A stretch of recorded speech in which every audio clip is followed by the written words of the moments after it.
نسميوها إقالة أو طرد أو الاستغناء عن الصحفي ديالنا المغربي عبد الصمد من قناة الجزيرة. علاش قلت في العنوان تاعي ما خفي أعظم؟ لأن ربما هذا حدث ربما نسميوه حدث عابر، ولكن أرى نهضروا في المعقول. في هذا الحدث نحاولوا نفتحوا واحد النقاش في مواضيع يعني مصيرية، مواضيع يعني مهمة ذات أهمية.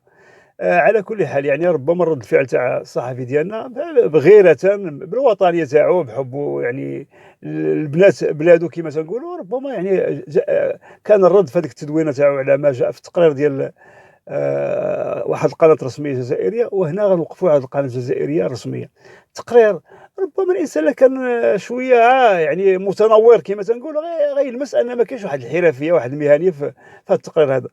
في الصياغة ديال التقرير شنو جا في التقرير؟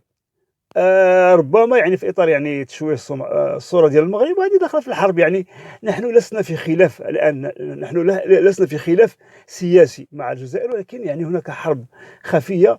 وربما يعني الإعلام كأداة من هذه الأداة ديال الحرب، وتيبغيو يعني الله يهديهم كما تنقولوا، الله يهدي المغاربة والله يهدي الجزائريين. باش نكون منطقي، كنخدم العاطفة ونخدم العقل، لغة العقل ولغة المنطق. على كل حال ربما جا في التقرير أن واحد النقطة اللي مهمة، أن المغرب يعني يعرض يعني بناته يعني الفتيات المغربيات للسياحة الجنسية. هذه كلمة يعرض يعني فعل يعرض، يعني يعني ربما بحال أن المغرب يعني مدير مع يعني مدير فيترينات ومدير فيهم الدريات يعرضهم للسياحة الجنسية، أو عنده يعني مواقع تروج لهذه السياحة الجنسية أو مجلات إلى غير ذلك.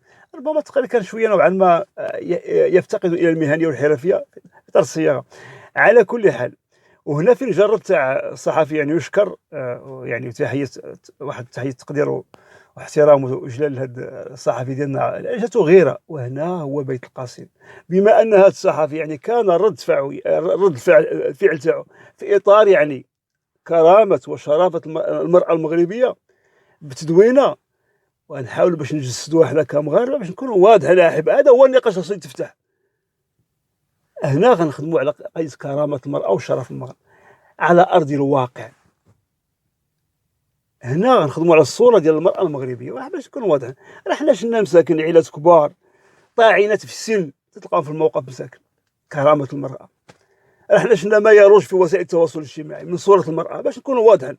هذا هو العمل على كرامه المراه وشرف المراه.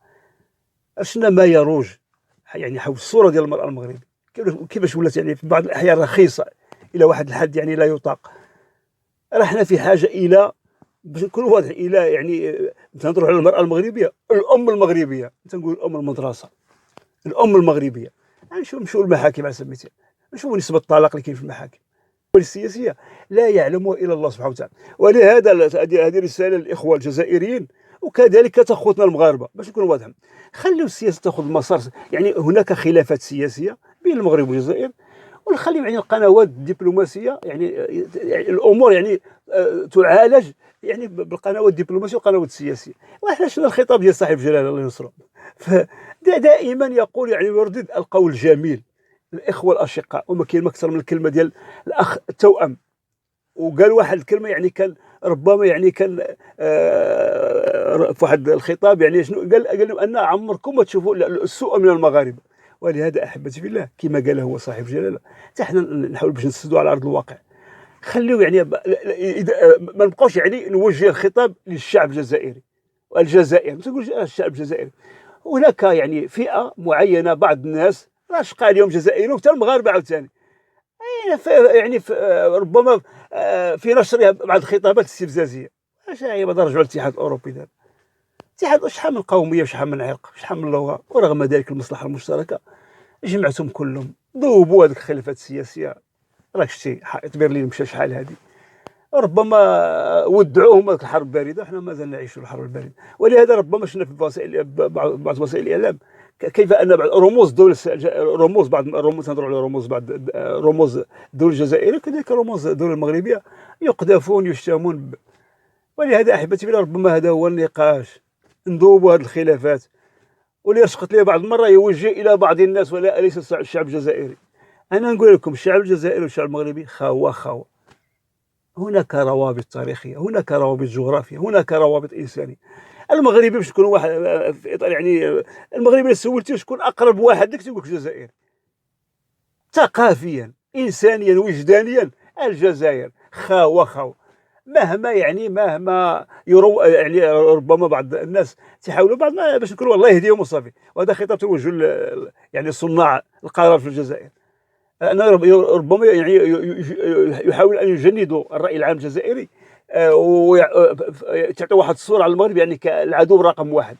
نحن لسنا بأعداء، خاوة فهمتيني؟ لا، ولهذا أحبتي في الله ربما نحاولوا باش نقلصوا من الخطابات الاستفزازية. راه بعض الجزائريين وليس الجزائريين كلهم حاشا لله، وكذلك بعض المغاربة بعض المرات شي مغربي ترشق ليه تبغى يدير واحد الكونتوني في صانع محتوى أو إعلامي، وشنو يعني اللغة ديال السب والقذف وكذا، وهذا عندنا ربما يعني لغة نوعًا ما طايحة كما تنقولوا طايحة بزاف كاع. ولهذا أحبتي في الله ربما هذا هو النقاش، نخدموا على كرامة المرأة كما يعني هو دافع عليها بتدوينة، جزاه الله خيرًا السي عبد الصمد. حنا على أرض الواقع نخدموا على كرامة المرأة وعلى شرف المرأة على أرض الواقع، النهوض يعني بالوضعية ديال المرأة. راه حنا باش نكونوا شنو، راه نشوفوا الهدر المدرسي، نقراو المؤشرات، يعني البنات هما هم المعنيين بهذا الهدر المدرسي، ما تيقراوش مساكن البنيات. وكذلك شي امرأة تيخدموا يعني بأجور هزيلة. المرأة مسكينة هي اللي هازت الدق في هذا المغرب باش نكونوا واضحين، ما خداماش مسكينة وهازة نتاع وليداتها وهازة، باش نكونوا واضحين. هذه كرامة المرأة، ونجعلوا من المرأة المغربية وليس متزوجة بين قوسين، لأن ولاو عندنا متزوجات بزاف والأمهات قلال، لأن الأم مدرسة تصنع أجيال. والذي أحبتي بالله ربما باش نلخص الأمور، باش نهضر على القضية ديال السي عبد الصمد، الكوارث لا يعلم بها الله سبحانه، هذا هو المنطق. الكوارث السياسية وبعض الكوارث يعلم بها الله سبحانه، مابقاش نقول الناس ما لا يقولون. الكوارث السياسية وبعض الكوارث لا يعلم إلا الله سبحانه. حنا جينا يعني ربما تعقيبا على هذا الرد، ربما رد مشرف لهذا الصحفي الجليل ديالنا عبد الصمد، وبغينا نوصلوا واحد الميساج أننا كفانا خطابات استفزازية لا من المغاربة ولا من الجزائريين، ونخدموا على في إطار يعني المشروع ديالنا الكبير هو مشروع اتحاد المغرب العربي. هذا هو يعني هذا هو النقاش خصو يتفتح، وهذا يعني تكون تعبئة شاملة للشعب الجزائري والشعب المغربي، ونروج لهم أنهم راه يعني خاوة كيفما كان الحال. وسيأتي الوقت يعني في إطار المصلحة المشتركة يعني ربما غنودعوا هذه الحرب الباردة، ونودعوا هذه الخلافات السياسية، لأن المصلحة غتجمعنا، وغيجي واحد الوقت اللي غنجمعوا إن شاء الله.